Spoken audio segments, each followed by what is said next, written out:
성공을 가로막는 수많은 요인들 중에서도 단연코 최고는 주저함이고, 이 주저함이 없이 내가 세운 목표 그대로를 행동으로 옮길 수 있도록 나를 만드는 최고의 트레이닝법은 내 엉덩이가 내 생각을 앞서도록 만드는 것입니다.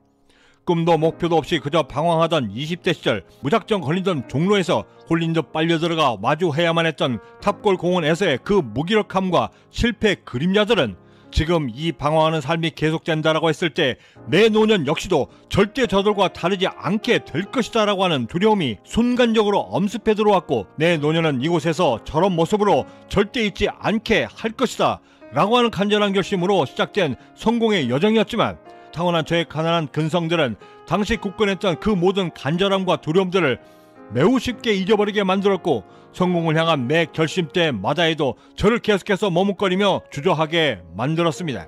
그리고 대개 그 주저함 속에서는 누가 시킨 것도 아닌 내 스스로가 성공을 결심하고 목표를 세워 전진하려 했음에도 과연 이 목표들이 달성될 수 있을까라고 하는 막연함과 의구심들이 들기 때문이라는 것을 알게 되면, 이를 극복해내지 못한다라고 했을 때 절대 나의 가난한 운명에서 벗어날 수 없다라고 하는 절박함 속에서 찾아낸 그 방법이, 무엇을 하겠다라고 하는 생각이 내 머리에 스치는 그 순간에 엉덩이를 바로 들어 먼저 상황을 따지거나 하지 못할 핑계만을 찾아다니는 온갖 가난한 근성들이 나를 휘 감기도 전에 그 즉시 즉각적인 행동으로 실천에 옮겨 모든 주저함들을 통제해 나갈 수 있도록 나를 만드는 것이었습니다.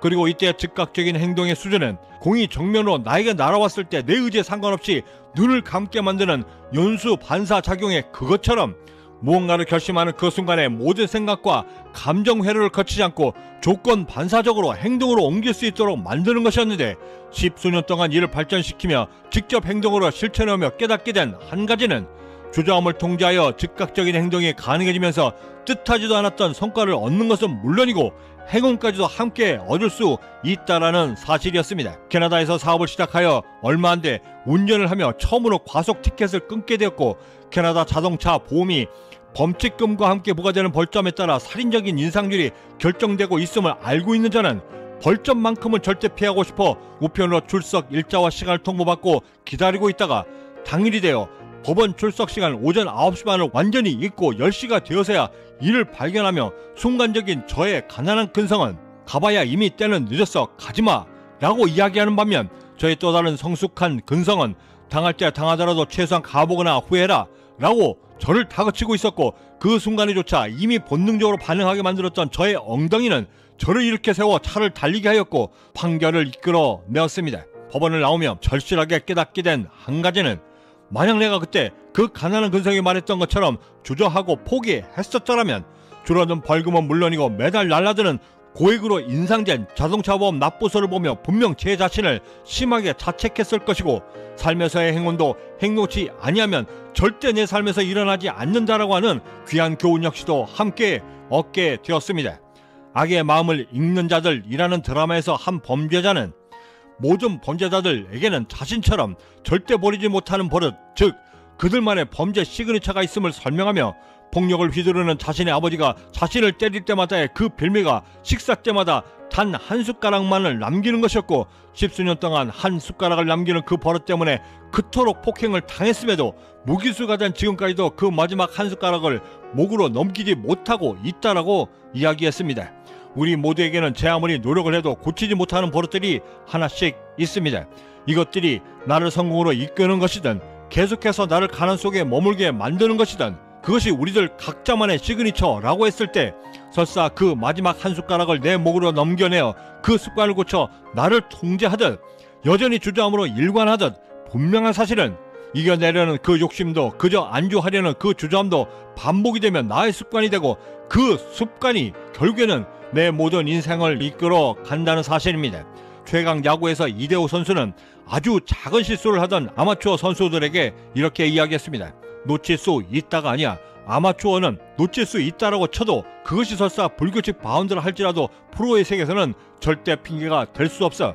하나 둘씩 자꾸 글러브에서 빠뜨리는 것을 반복하게 되면 불규칙이다 뭐다 라고 핑계가 늘게 되고, 그것들은 네 버릇이 되고 절대 프로에서 성공하지 못하게 만들어. 그리고 20년 동안 제가 직접 체득하고 경험해왔던 그 성공의 무대는 어느 곳 하나 아마추어들이 설 수 있는 자리는 절대 없었고, 오직 프로가 되어 경쟁해야 그나마 경쟁할 수 있는 기회조차도 얻을 수 있는 그런 곳이었습니다.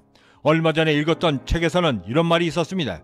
스스로 마음의 감옥에 갇힌 자는 매일 두려움에 살고 있다. 하늘이 꺼질 것을 두려워하는 자는 삶도 고될 뿐만 아니라 힘까지 든다. 두려움으로 가득 찼던 저의 20대 시절을 구원해 주었던 것은 다름이 아닌 주저함을 통제할 수 있었던 힘이었고 20년을 견뎌내었던 저에게 지금의 자리를 허락해 주었습니다.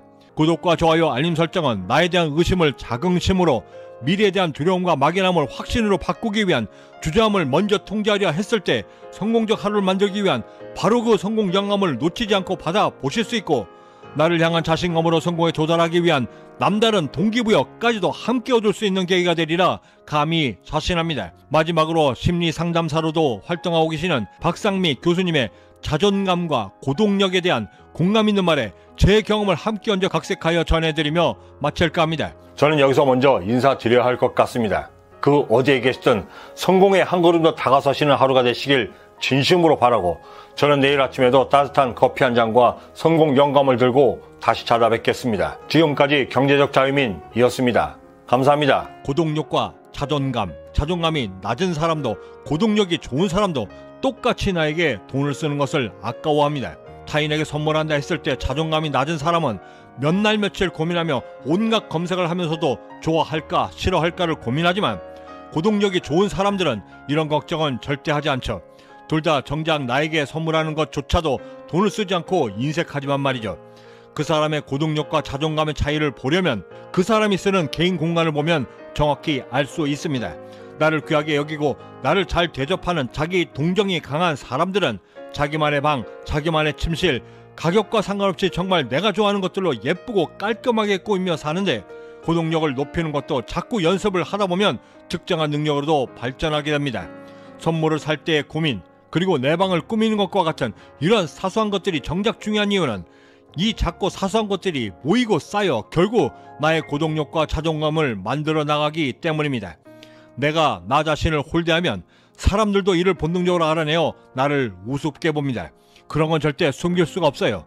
그리고 또 한 가지 절대 숨길 수 없는 것, 그것은 내가 나 자신을 잘 대접하는 사람들에게만 존재하는 그 사람들만의 아우라인데, 이건 그 사람의 돈이나 학력과 지식 그리고 직업들과는 전혀 상관이 없습니다.